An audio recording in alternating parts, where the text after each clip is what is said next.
اب وہ کون سی صورتیں ہیں؟ اس میں یاد رکھیے کہ 3 چیزیں پائی جائیں تو پھر انسان کا روزہ بھی ٹوٹ جائے گا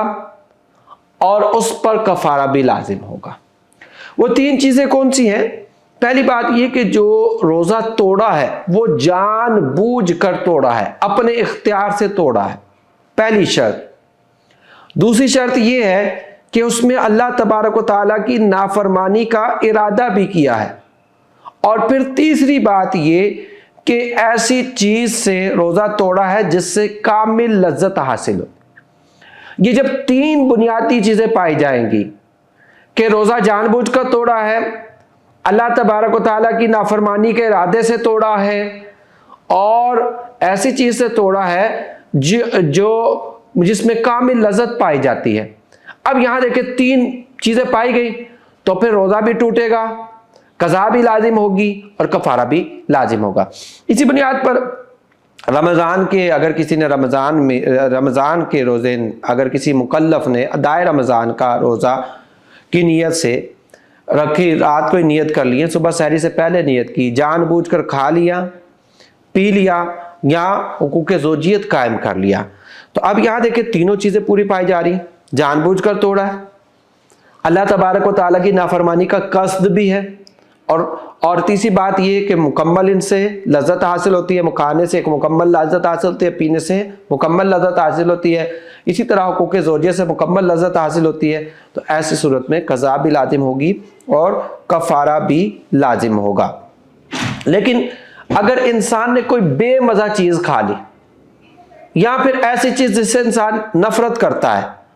تو ان صورتوں میں انسان کا روزہ تو ٹوٹے گا لیکن کفارہ لازم نہیں ہوگا۔ جیسے مٹھی بھر نمک کھا لیا تو مٹھی بھر نمک سے لذت نہیں، کراہت ہوتی۔ اسی طرح اگر کچا گلا سڑا گوشت کھانے سے کراہت پیدا ہوتی ہے، یا پھر اس کی صورت یہ ہے کہ مٹی کھا لی، کوئی بدبودار چیز کھا لی، تو اب کھانے سے روزہ تو ٹوٹ جائے گا، اللہ تعالیٰ کی نافرمانی کا قصد بھی پایا گیا، لیکن یہاں جو چیز استعمال کی، ایسی چیز استعمال کی ہے جو کہ اجر لذت اس میں نہیں پائی جاتی، لہذا ایسی صورت میں کفارہ لازم نہیں ہوگا۔ ایک اس میں مسئلہ آپ یہ بھی یاد رکھیے کہ جس جگہ روزہ توڑنے سے کفارہ لازم آتا ہے، اس میں شرط یہ کہ رات سے ہی روزے کی نیت کی ہو، اور اگر دن میں نیت کی تو پھر انسان کا صرف روزہ ٹوٹے گا، قضا لازم آئے گی اور کفارہ لازم نہیں آئے گا۔ کفارہ لازم ہونے کی شرط یہ بھی ہے کہ اگر روزہ توڑنے کے بعد ساری شرطیں پائی جائیں، کوئی ایسا فعل نہ پایا جائے جس سے روزہ ٹوٹنا ہی تھا۔ مثال کے طور پر اگر کسی بہن نے یہ کھا لیا،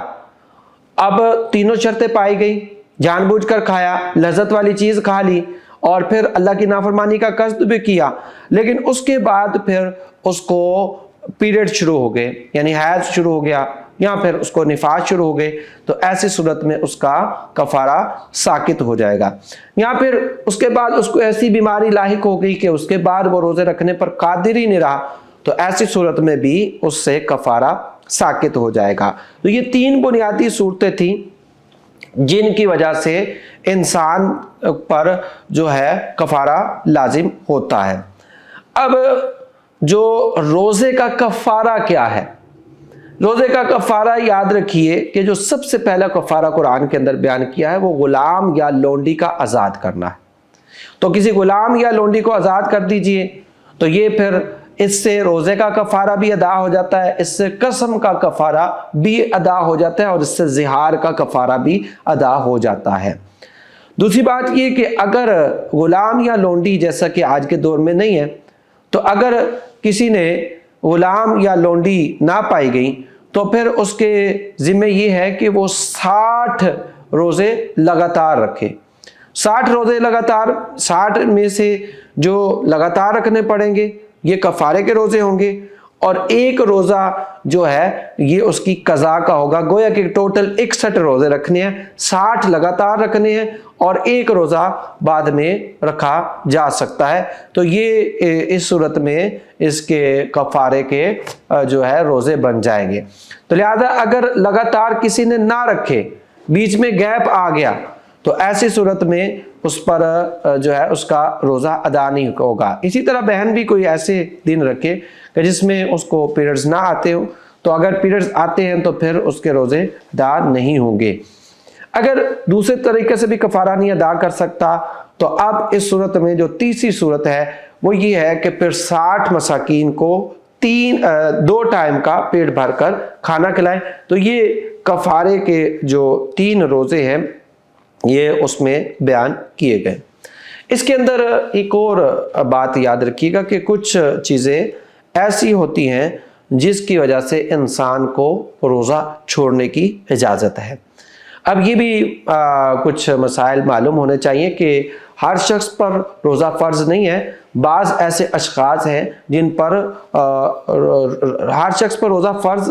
ہے، یہ ضروری نہیں۔ بعض افراد ایسے ہیں جن پر روزہ فرض بھی نہیں ہوگا۔ مثال کے طور پر اگر کوئی مسافر ہے اور اس نے سفر اختیار کرنا ہے یا اپنے گھر سے لے کر 92 کلومیٹر دور جانے کا ارادہ ہے اور اس مقام پر وہ 15 دن سے کم رہتا ہے، تو ایسا شخص مسافر قرار پاتا ہے۔ مسافر پر دوران سفر روزہ لازم نہیں، وہ بعد میں اس کی قضا کرے گا۔ اسی طرح اگر کوئی عورت حیض یا نفاس سے ہوتی ہے تو حیض یا نفاس کی جو صورت ہے یا دن ہے، ایسی صورت میں ایسے دنوں میں اس پر روزہ لازم نہیں، بلکہ وہ بعد میں ان کی قضا کرے گی۔ اسی طرح اگر کوئی عورت ہے وہ حاملہ ہے یا عورت اپنے بچے کو دودھ پلاتی ہے اور اب اس کو یہ اندیشہ ہے کہ اگر روزہ رکھوں گی تو اپنی جان کا بہت زیادہ کمزور ہونے کا خدشہ ہے یا پھر اپنے بچے کی کمزوری کا خدشہ ہے، اس کی ہلاکت کا خدشہ ہے اور اس کے پاس کوئی ذریعہ نہیں ہے،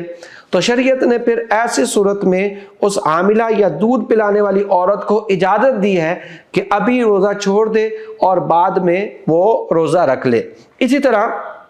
اگر کوئی ایسی بیماری ہے کہ جس کی وجہ سے اس کی عقل روزہ رکھے گا تو عقل زائل ہو جائے گی، اس کا جو ہے کوئی جسم کا حصہ اس کا تلف ہو جائے گا، تو اب ایسی صورت میں اب جو ہے اس کو روزہ چھوڑنے کی اجازت ہوگی۔ اسی طرح بعض اوقات جہاد اگر ہو جاتا ہے تو جہاد میں یہ روزہ چھوڑنے کی اجازت ہے، سارے جہاد کر رہے ہیں، اب وہ چاہیں تو ان کو اختیار ہے روزہ رکھ لیں اور اگر چاہیں تو پھر روزہ چھوڑ سکتے ہیں۔ اب ایک شخص شیخ فانی کی اصطلاح استعمال ہوتی ہے۔ شیخ فانی کا مطلب یہ ہوتا ہے بہت زیادہ بوڑھا، یعنی اتنا کمزور شخص جو نہ ابھی روزہ رکھ سکتا ہے نہ بعد میں کبھی روزہ رکھنے کی امید ہے، تو ایسے شخص پر روزہ لازم نہیں ہے، کیونکہ من کان مریضا، اللہ نے فرمایا کہ جو مریض ہو ولا سفر فعدۃ من ایام اخر۔